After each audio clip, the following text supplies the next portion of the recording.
Bonjour tout le monde. Alors dans cet épisode, on va commencer par ce SCP.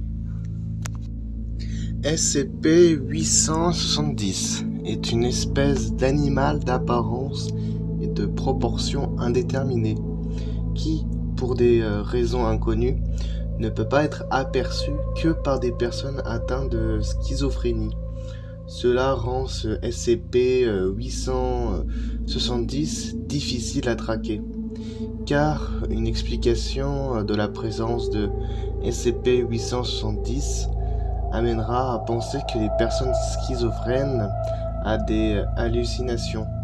Les spécimens de SCP-870 sont omnivores et semblent se nourrir de n'importe quel animal ou de plantes, mais mangeant généralement leur nourriture dans des lieux isolés. Étonnamment, deux personnes capables de voir 870 le décrivont de mammifères très différents, même si ils regardent le même spécimen.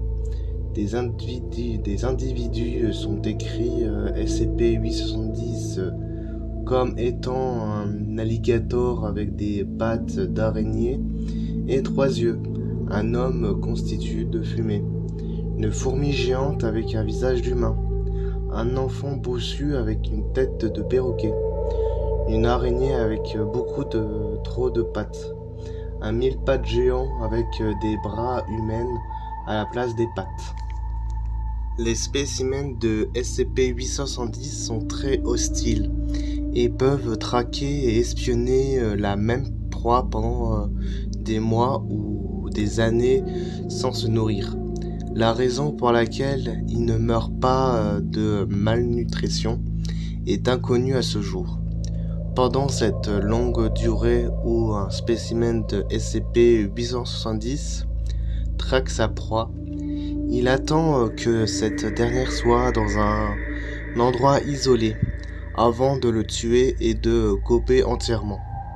Les méthodes de reproduction de SCP-870 sont jusqu'à là inconnues, mais le journal d'un chercheur schizophrène contient une théorie selon laquelle SCP-870 n'a pas besoin de nourrir pour survivre et les corps de ses victimes est utilisé pour la conception de sa progéniture. Cette théorie n'a pas encore été vérifiée. Des tests sont en cours dans ce but. Les spécimens SCP-870 actuellement confinés par la Fondation tentent régulièrement de s'échapper de sa cellule et se montrent extrêmement hostiles envers tous les personnels.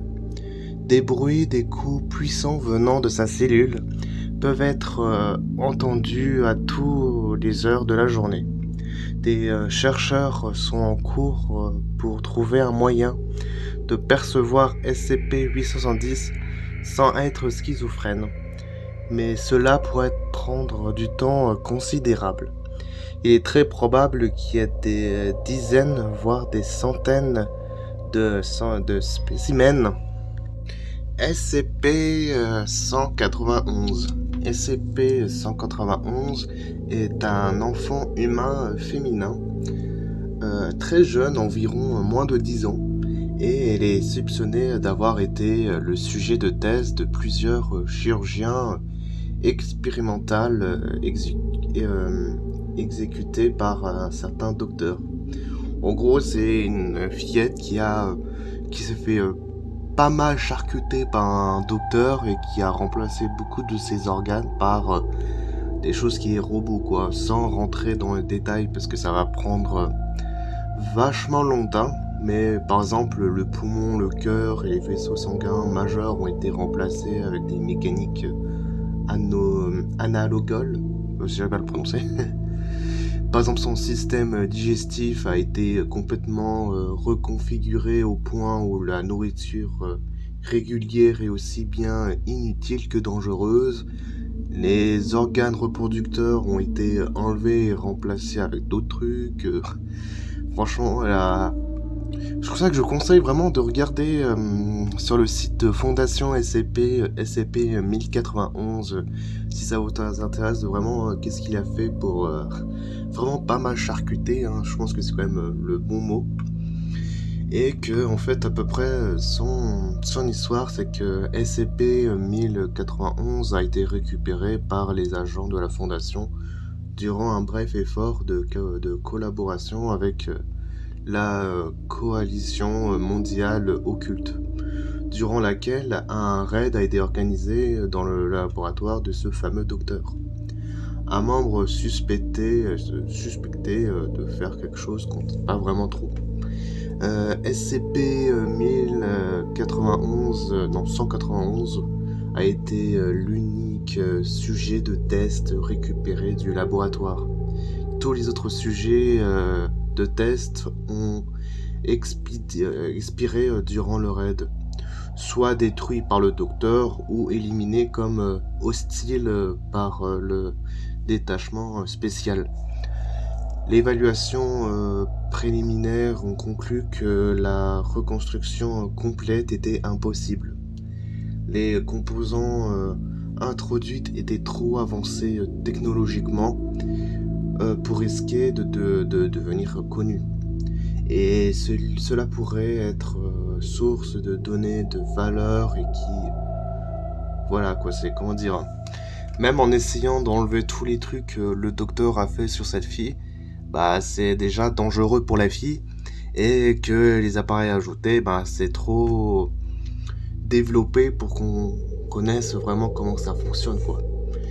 Du coup, je pense que malheureusement, pour cette jeune fille, on peut pas vraiment faire grand chose pour l'aider ou la soulager quoi, pour tout ça. C'est la fin de la vidéo, j'espère que cet épisode vous a plu. Vous pouvez liker, partager et commenter. Vous pouvez aussi, bien évidemment, activer la petite cloche. Ça fera toujours plaisir. Allez, ciao, à bientôt dans une prochaine épisode.